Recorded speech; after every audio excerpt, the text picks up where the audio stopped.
Welcome to the Business Resilience Decoded podcast, brought to you by Asfalis Advisors and the Disaster Recovery Journal.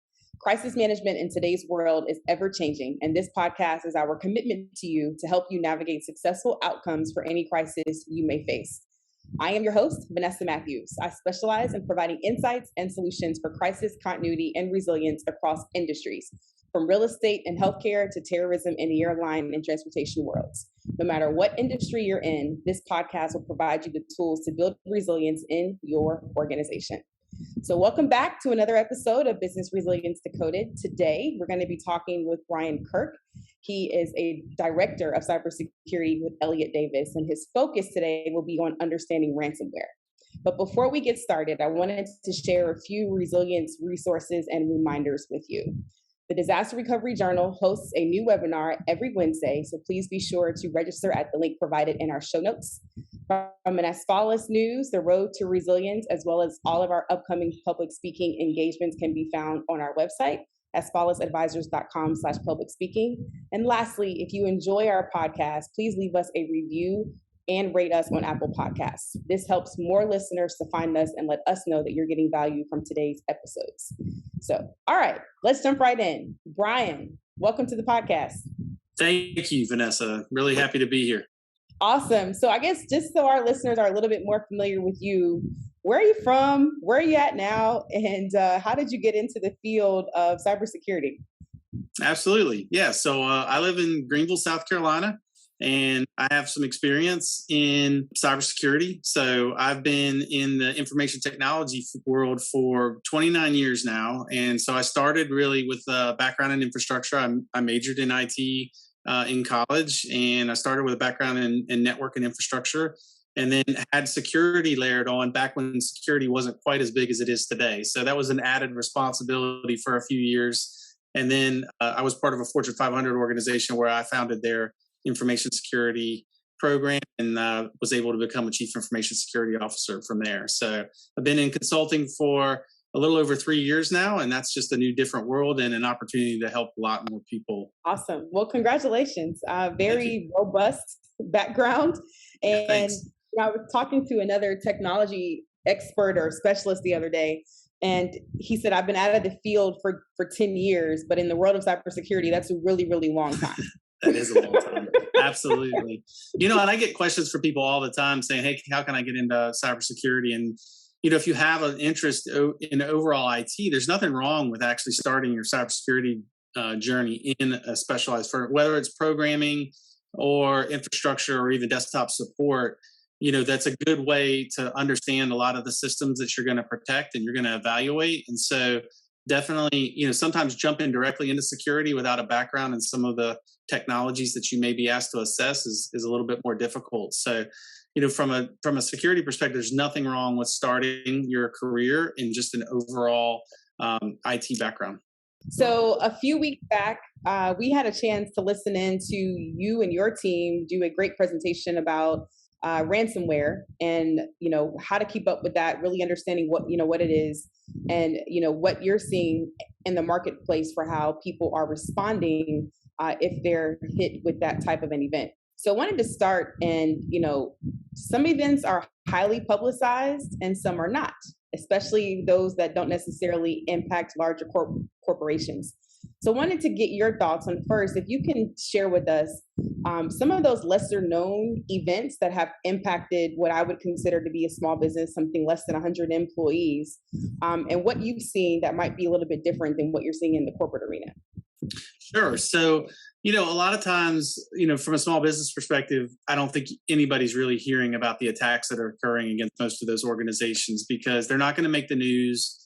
And even if they were to make the news, they're really not going to be sharing a lot of the incidents that occur in their environments. But, we've had, consulted with a local doctor's office, just not too far from me that with just about 10 employees. And, they suffered a pretty significant ransomware attack. They were doing some backups, Vanessa, but they were somewhat irregular. And what they found when they got hit with the ransomware was that they really needed some of the information in more real time. So they were kind of maybe doing monthly backups and, they were several weeks out. And so unfortunately, that resulted in a ransomware payment where they felt like they were in a position in order to serve their clients where they actually had to pay the ransom in order to be able to get their information back. So they exhausted all of the activities that they could in order to be able to recover the information. One of the things that was interesting about that small business was they didn't have any dedicated IT people, and the ransomware attackers were kind enough to provide a help desk number for them to contact to help them do the restore after they paid their Bitcoin. So that's the thing to just remember with a lot of these entities. They're actually like business entities where they actually have help desk support lines and can assist firms with getting their files back after they've paid their ransom. So I don't know if you've ever heard that. Okay, wait, because my face is like, what? Okay, so let me get this straight. So did the client accept the help desk, or did they come to you for the help desk? No, really, we got to a point from a consulting standpoint, we looked at it with them and determined that the encryption that was in use was not breakable. So they had the choice to restore or negotiate. And at that point, we kind of move out of the realm. It's kind of up to them. And so the client went directly to the attackers, paid the ransom, and actually got support from the attackers to be able to restore their files. Like, I am in awe. True story. What? Well, they want to make sure you get your data back, right? They want a good reputation. So, guys, I'm sorry, but I just can't believe this. All right, do you have another example? Because yeah. So I have a slightly better story. So a repair facility that we're familiar with, they suffered a ransomware attack on a weekend.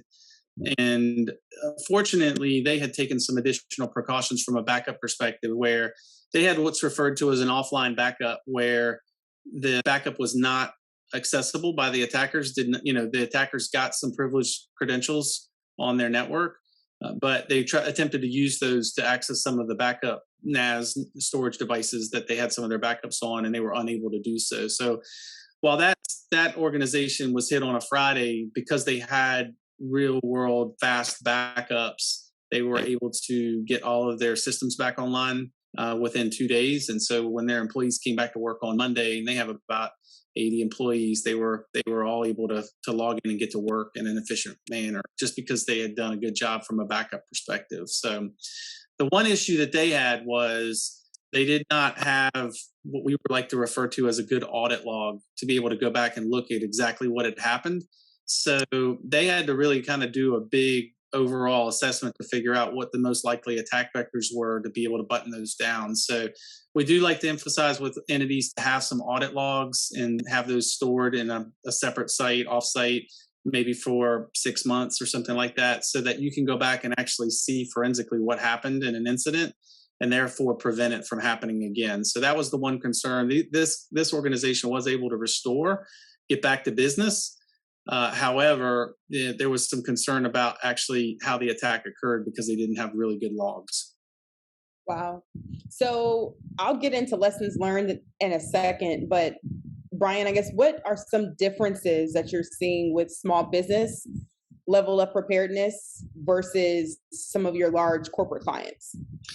So I think from a small business perspective, one of the things we see, Vanessa, is they place a lot of trust in their managed service provider, and which is not, there's some really good managed service providers out there. So that may be warranted in a lot of cases, but we really like to emphasize to even small businesses that you really aren't outsourcing the risk, and your managed service provider may be doing a phenomenal job of keeping your systems running and up to date, but they may feel like the security of some of those things is not necessarily their responsibility. So it's just really important for small business owners to review their contracts and have just a real heart-to-heart discussion with their managed service provider to understand exactly what's covered, how things would be recovered in the event of an incident. If you're paying for specific service, maybe it's an extra service that you could get to get an offline backup or to get some type of redundancy. And maybe it's been offered to you in the past by that managed service provider and you turned it down and you forgot. So you really just need to take responsibility for having the discussions with whoever's providing your IT support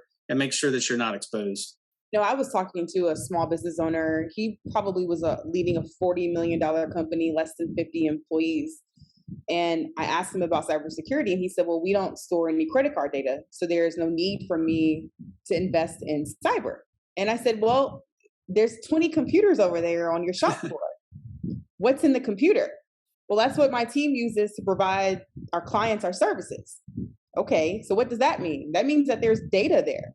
Mm-hmm. And it's not necessarily, right, if you're holding credit card information, but what's the data that's critical to your business that people may want to get hands on that? What do you think about that, Brian?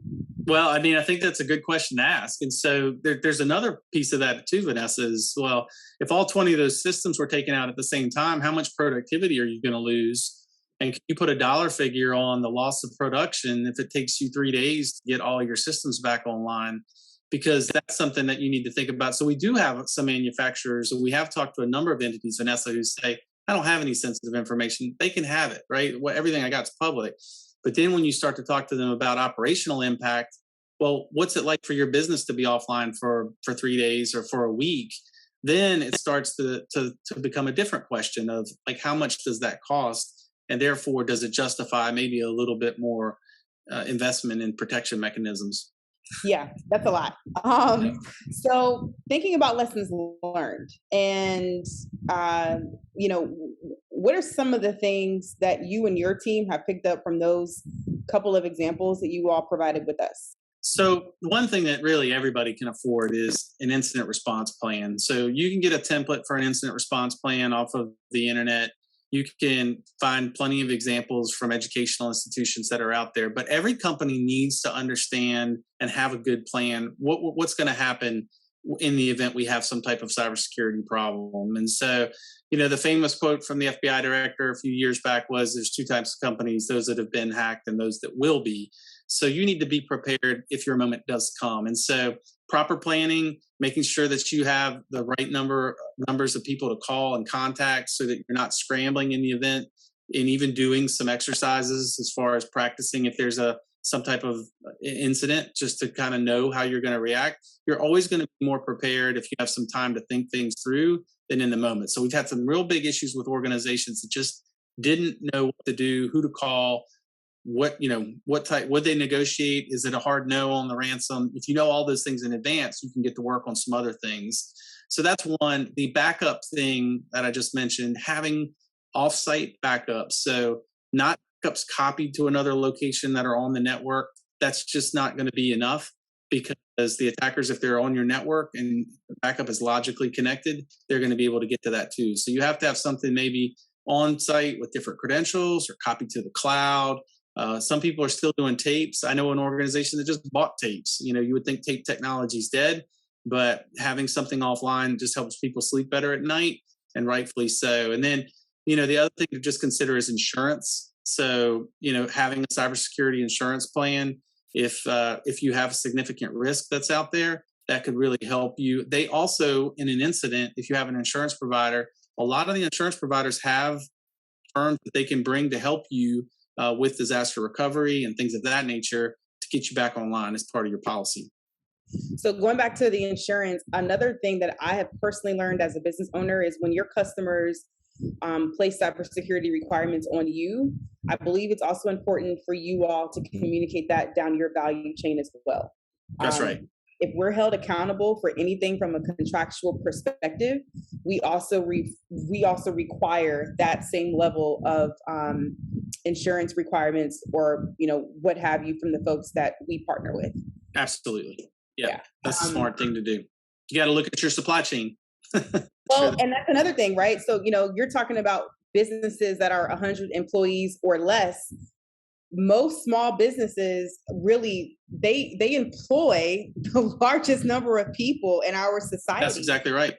So it's critical, and they are so critical to the supply chain, and they are many of your Fortune 500s. They make up your supply chain. Yep. So for those of us in the risk and resiliency space, and even our disaster recovery colleagues, the things that Brian is talking about, these may be some additional opportunities for you to go back to those vendor risk assessments and think about not only what are we asking them to do, but also, are there any opportunities inside of your company to help professionally develop some of those suppliers to reduce your risk within the supply chain? I was looking at healthcare a few years back, and this data may have changed, but a data point shared that most of the risk in healthcare companies come from your vendors.